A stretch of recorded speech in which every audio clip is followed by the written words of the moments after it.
Doesn't this look amazing? Today we're gonna show you how to make 떡꼬치. So to make this is super simple. 1 tablespoon of sugar, oil, soy sauce, rice wine, 2 tablespoons of ketchup, 4 tablespoons of corn syrup, 2 tablespoons of gochujang, and 4 little cubes of garlic, my favorite. And that's it. So simple. Just mix all the ingredients and bring it to a slight boil. First, aceite. We're gonna put a little bit of oil. 떡꼬치가 떡볶이보다 10배는 맛있어. Oh, really? She's saying that she thinks this one is 10 times better than tteokbokki. More than 10.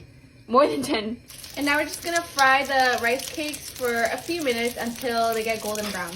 Ooh, they're looking nice and crispy. Ready to add the sauce.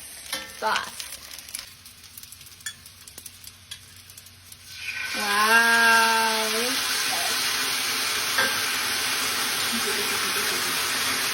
Make sure to lower the heat before adding sauce, or else your sauce will splash everywhere like ours did, haha.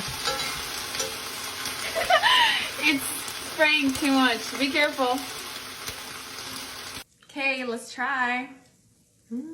기대된다. Hot. 맛있어. So good. 맛있죠?